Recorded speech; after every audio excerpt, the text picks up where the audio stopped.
Hi, it's Thomas Cook from Toronto's real estate team at RE/MAX, and here is our October 2015 Toronto Real Estate Market Report. October was another record month for sales in the Toronto Real Estate Board.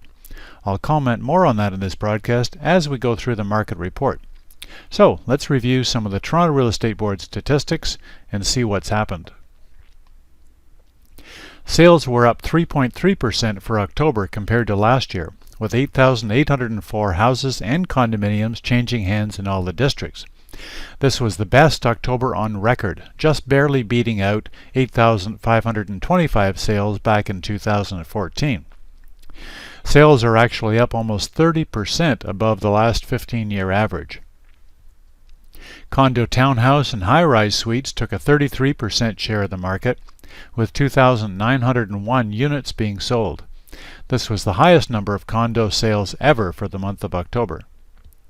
The October average sale price for all GTA homes came in at $630,876, up 7.3% from 2014.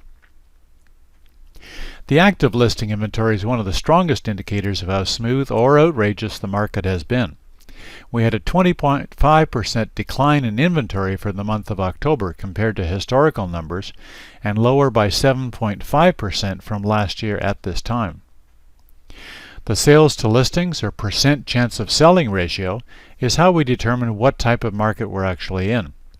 24 to 28% is a neutral market, below 24 is a buyer's market, and above 28% is a seller's market. In October, that ratio finished at 54.4%, up 6% from last year's result and down about 10% from our spring market. We've now stepped back up into very busy seller market territory. The days on market average for Toronto homes was again 22. So let's look at what's happening in the downtown Toronto condominium market. West of Yonge and south of Bloor in the CO1 Treb district, the average sale price for October was just under $457,000. That average moved up 3.5% from the same time last year. With 398 condo sales in the month, the numbers were up 19% compared to 2014. There were 1,222 active listings on the market in October, down fractionally from last year. The ratio of sales to listings was 32.6%, which puts CO1 into a very moderate seller market territory. The average days on market came in at 31, 5 days faster than last month. Now, east of Yonge and south of Bloor in the CO8 Treb district, the average sale price for October was just over $431,700. That number was almost equal to 2014. And with 167 condo sales in the month, the numbers were up 19% from last year. There were 371 active listings on the market in October, up almost 13% from 2014. The ratio of sales to listings was 45% for the month.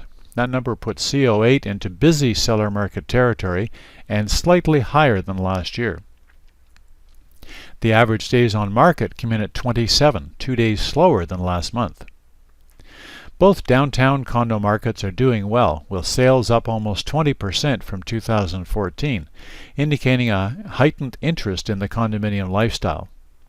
An increase in the inventory of smaller-sized suites this year has moderated the average sale price east of Yonge. With the highest ever sales we've had this month, we're looking at a record year and expect over 100,000 homes to sell on MLS during 2015. This month we're looking at the Toronto Real Estate Board chart for sales and average sale price by major home type. Depending on whether your interest is in 416 or 905 sales, you can see what the average selling price and percentage year-over-year change has occurred between 2014 and the present. All housing types did well, with detached homes in the 416 and semis in the 905 showing the highest percentage price increases. Here's an interesting statistic. The average sale price for detached homes in the 416 appreciated 37.4% between 2012 and now, an average increase of almost $100,000 per year. So, what's a terrific way to make your first baby step into Toronto's real estate market and find out where those most affordable choices are? The best first step is to go on a market experience tour of condo or house neighborhoods with one of our team members. Leave your checkbook at home. What a tour is not intended to do is show you homes with the intention that you'd immediately buy one. What it is intended to do is give you an opportunity to get a clearer idea of what's available on the market in your favorite parts of the city and in your price range, without worrying about being pressured into having to make an immediate buying decision. Once you've had your tour, we want you to go back home and think about what you saw. You'll then be better able to set up a good home buying plan and make smart, educated decisions about where and when you want to be in your new home. You can sign up for your daily tour at dailydowntowncondotours.com and a tour of houses at dailytorontohometours.com. Remember to check back here in early December for our November Toronto Real Estate Market Report.